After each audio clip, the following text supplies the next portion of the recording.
आज आपण कशासाठी जमलो आहोत? आज राज्यमाता राजमाता जिजाऊंचा जन्म आहे, तर त्याच्यामुळे आपण इथे जमा झालेले आहोत. त्यांच्याबद्दल काही म्हणणं म्हणजे शब्द पुढे पडतील. जसं त्यांनी शिवरायांना घडवले,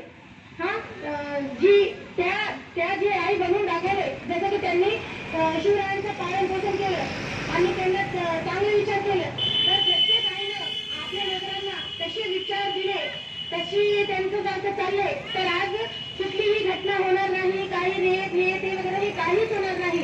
कारण जेव्हा आई हे शिकवते की बहीण कोण आहे, आई कोण आहे, तर लेकरांना मग हे करते की आपल्या आईसारखी ती आई, आपल्या बहीणसारखी ती बहीण. म्हणजे जगातली जी दुर्घटना घडत आहे ते काहीही होणार नाही तर आपण जिजामातेच्या विचारावर चालले तर. आणि त्याच्यासोबतच आज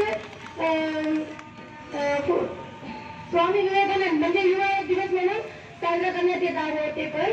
आणि जसे आपल्या देशातले स्त्री आहेत,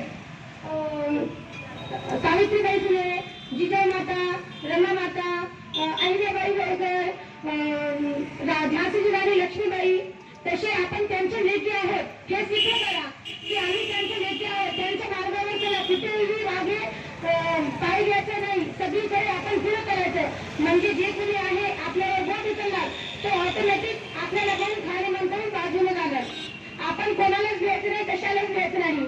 आणि एकमेकांना लेडीज तू पुढे जात आहे तर मी तुला मागे कशी घेऊ हे न करता तुझ्यासोबत मी आहे, तर आपण पुढे जाऊ, असं एक तुमच्यात मनात व्यक्त करा की आम्ही सगळे एक आहोत. हे जात पात हे काही नाही, आम्ही तर मानत नाही, तुम्ही मानू नका. कारण फक्त स्त्री जात एक आहे, पुरुष जात एक आहे जगात म्हटलं तर. हे दोनच जातीचा विचार करा आणि त्यांच्यासारखं हे करायचं. मी जिजाऊ माता किंवा या सगळ्या मान्यवरांबद्दल बोलायला बसले तर शब्द पुढे पडतील. मी 2 शब्द बोलून माझं भाषण संपवते.